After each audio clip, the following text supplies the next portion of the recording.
Bonjour les élèves de la 7e année de l'éducation de base. Prenez vos cahiers de maths algèbre, nous allons étudier.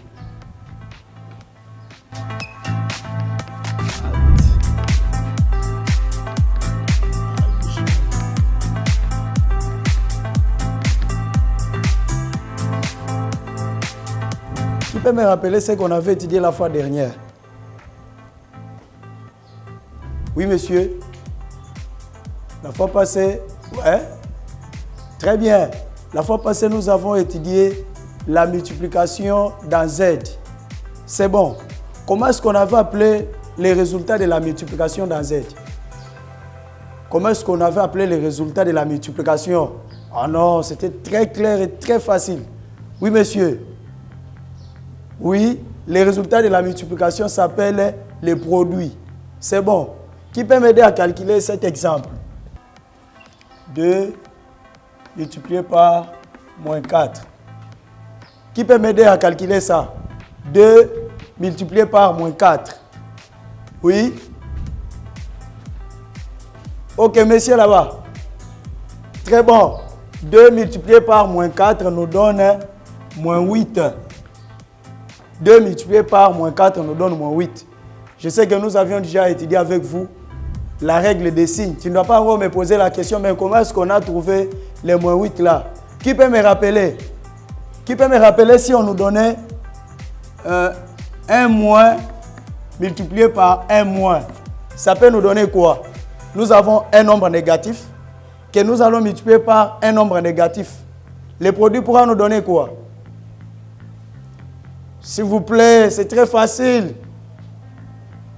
Un nombre négatif multiplié par un nombre négatif, ça va nous donner un nombre positif. Si vous prenez aussi un nombre négatif que vous allez multiplier par un nombre positif, comment sera le produit? Ouais. Là-bas, c'était moins multiplié par moins nous a donné plus. Et si tu prenais moins multiplié par plus, le produit sera comment? Ouais. Comment sera le produit? Ça va nous donner moins. Le produit sera négatif. Très bien. Et si vous prenez plus multiplié par plus, le produit sera égal. Oui, quel est le signe du produit ici? Plus multiplié par plus.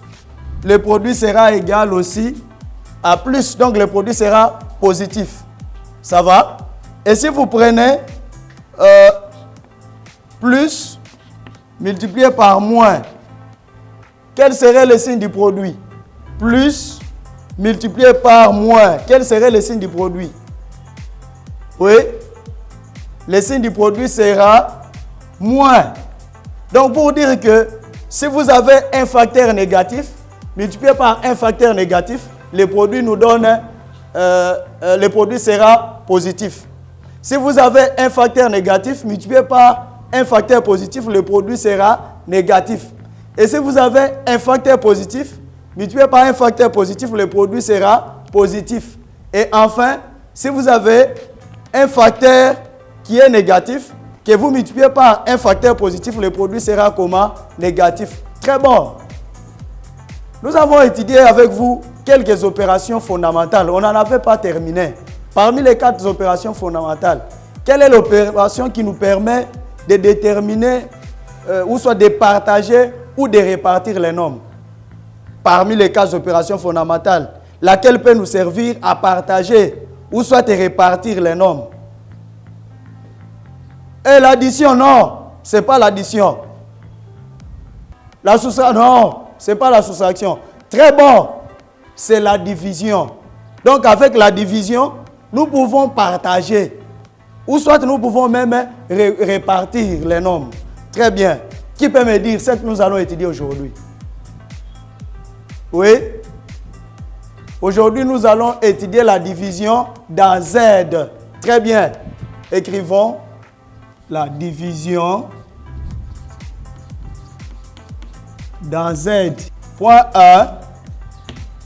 Nous allons définir ce que c'est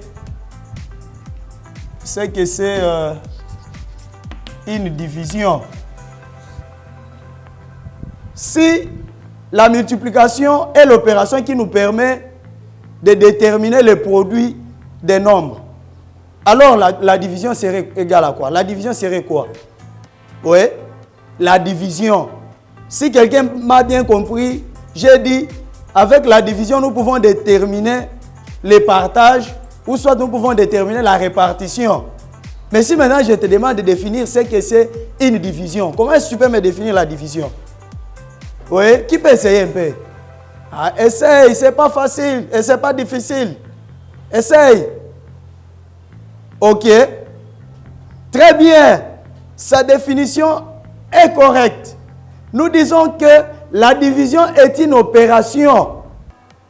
C'est quelle opération? C'est une opération arithmétique qui nous aide à déterminer les quotients.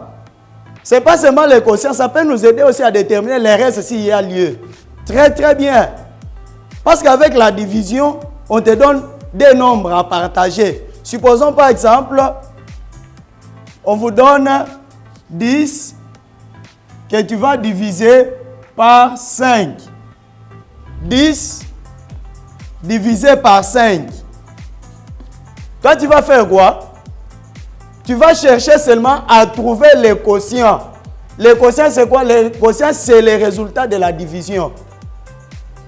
Soit, tu peux chercher à voir aussi s'il y a un reste dans ces nombres ici. Mais si vous remarquerez, si vous allez calculer 10 divisé par 5 ici, ça va nous donner 2. Et le reste pour ce cas ici, le reste sera égal à quoi? À 0. Il n'y aura pas de reste. Et aussi, vous devez retenir que une division dont le reste est égal à 0, c'est une division exacte. Voilà ça. Prenons le deuxième point. On doit bien déterminer ce que c'est le quotient. Le deuxième point, c'est le quotient entier de deux entiers. Voilà. Très bon. Le quotient entier de deux entiers. Nous l'avons défini, là-bas nous avons dit que le quotient c'est le résultat de la division. Maintenant là on nous dit un quotient qui est entier de deux entiers. Cela veut dire quoi? Cela veut dire qu'étant donné des nombres, on peut nous donner des nombres A et les nombres B. Attention, le B ici doit être différent de 0. C'est-à-dire que B ne doit pas être égal à 0. Si maintenant vous demandez de déterminer le quotient serait égal à quoi? Le quotient exact là serait aussi égal à un entier C. Serait égal à un entier C qui, multiplié par B, ça nous donne A.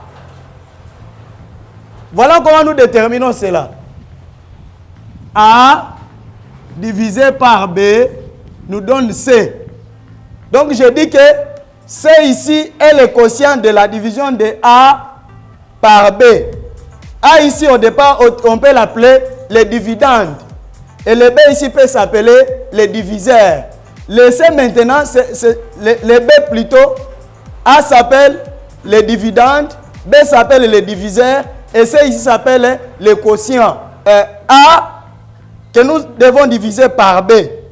Et nous disons que C est le résultat de cette division. Il faut et il suffit que si vous faites la multiplication, vous prenez le C qui est le quotient. Vous le multipliez par ce diviseur. Il faut que ça vous donne les dividendes. C'est-à-dire, C, si et seulement si, A est égal à B multiplié par C. Parce qu'on peut vous donner une division, vous cherchez la preuve ici, ce produit ici n'est pas vérifié. Là, vous n'allez pas dire que le résultat là, le produit là est exact. Donc, ce n'est pas une bonne réponse. Donc, ce que vous devez retenir, c'est que vous faites le produit. Par exemple, prenons un exemple ici. Ou prenons quelques exemples. On vous donne, par exemple, 15 divisé par moins 3. 15 divisé par moins 3. Maintenant, moi, je vais me poser la question. Quel est le nombre que je peux multiplier par les 3 ici? Ça me donne 15. Oui? On peut travailler ensemble. Nous avons 15 divisé par moins 3. Quel est le nombre là? Si je le multiplie par moins 3, ça me donne 15. 5? Non. Comment ça? Si tu prends 5 multiplié par moins 3, ça va donner 15? Non, non, je refuse. Oui? Ok. Donc la réponse ici, c'est combien? C'est moins 5. Pourquoi nous disons que 15 divisé par moins 3 nous donne moins 5? C'est parce que si nous prenons 15 ici est égal à moins 5 multiplié par moins 3. Moins 5 multiplié par moins 3. Moins multiplié par moins nous donne déjà plus. 5 multiplié par 3, ça nous donne 15. Donc, notre produit ici est correct. Si je donnais par exemple aussi moins 14 divisé par 2. Moins 14 divisé par 2. Je peux encore me poser la question. Quel est le nombre que je puis multiplier par 2? Ça me donne moins 14. Oui? Et c'est un peu. Les nombres là que je puis multiplier par 2, ça me donne moins 14. 7? Non. Mais si tu prends 7 multiplié par 7, il ne donne pas moins 14. 7 multiplié par 2 nous donne 14. Mais là-bas, nous avons moins 14. Oui? Très bien. Le nombre là, c'est moins 7. Pourquoi? C'est parce que si vous prenez moins 14 est égal à moins 7 multiplié par 2. C'est très clair, non? On peut même vous donner aussi un troisième exemple.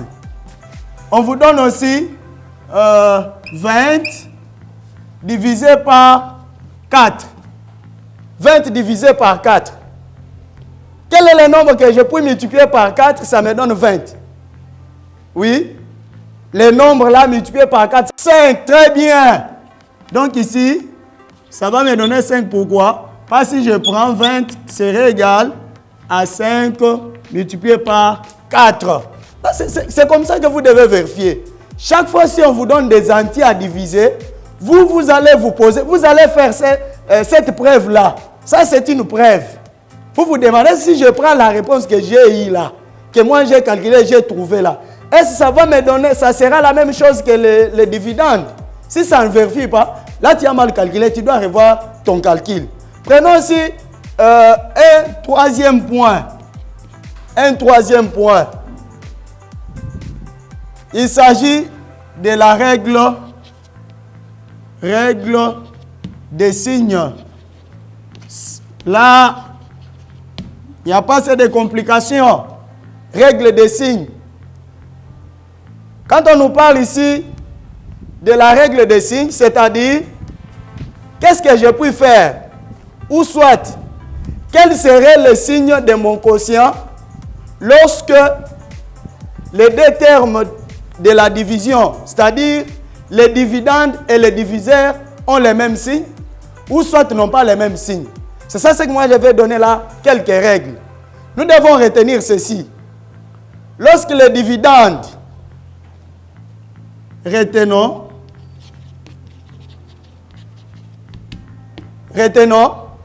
lorsque le dividende est positif et le diviseur négatif, vous avez 1 plus divisé par 1 moins. Ça va nous donner quoi? Ça va nous donner moins. Vous avez aussi les dividendes positifs, les diviseurs positifs. Le troisième point, nous allons parler ici des règles des signes. Il y a aussi de ces conditions-là que nous devons respecter. C'est-à-dire comment est-ce qu'on peut déterminer les signes, du quotient. C'est ainsi là nous allons marquer quelques conditions. Retenons. Oui. Qu'est-ce que nous devons retenir? Si le dividende est positif et le diviseur est négatif, le quotient sera négatif. Si le dividende ici est positif, le diviseur aussi positif, le quotient sera comment? Sera positif. Si le dividende est négatif et le diviseur négatif, donc le quotient ici sera comment? Sera encore positif. Si le dividende est négatif et le diviseur positif, le quotient sera comment? Sera négatif. Donc la règle de signe pour la division ici, c'est fait de la même façon que la règle de signe pour la multiplication. Ce qu'on avait vu là, c'est ce qu'on va aussi appliquer ici. Il n'y a pas de complications. Voilà. Ce que vous devez retenir, c'est quoi? Comme ça, là, c'est un point très capital. Parce qu'on va te donner une division pour déterminer le quotient, tu peux te tromper.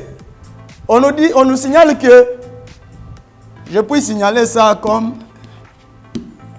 et notez bien, la barre de fraction cache souvent la parenthèse. Quand on nous donne, par exemple, on vous donne moins A plus B, moins A plus B le tout sur C. Il y a une parenthèse ici. Moins A plus B le tout sur C. Ça pouvait même s'écrire moins A plus B le tout sur C. Vous devez très bien retenir ceci. La barre de fraction cache souvent la parenthèse. Nous avons aussi cette écriture. Moins A sur B. Moins A sur B. Ça peut même s'écrire A sur moins B. Ou soit ça peut même s'écrire moins A sur B. Vous n'avez pas à vous perdre ici. Soit tu peux te retrouver devant l'écriture moins A sur B. Donc le moins est seulement au niveau du dividende. Ça peut même s'écrire A sur moins B. Le moins là peut aussi s'écrire au niveau du diviseur. Ou tout comme ça peut même s'écrire au niveau de la barre de fraction. A sur B. Je pense que avec ces règles de signes, quelques exemples que nous avons donnés, tu vas faire tout pour déterminer le quotient des nombres. Et je suis en train de vous parler du quotient des entiers. Le quotient aussi qui est un entier. Parce qu'il peut y arriver des quotients qui ne sont pas entiers. Mais moi ici, j'ai parlé des quotients entiers. Donc pour travailler ou déterminer le quotient, tu vas te demander comment est son diviseur et comment est son dividende. Le quotient n'est autre chose que le produit du diviseur pour trouver les dividendes. C'est-à-dire, tu prends les résultats là, tu multiplies par les diviseurs, tu as les dividendes. Si tu trouves que ça ne vérifie pas, mets dans ta tête que ce que tu as trouvé là, ce n'est pas le quotient à cette division-là. Voilà. Je pense que vous avez votre fascicule d'exercice. Servez-vous. Nous allons nous revoir prochainement.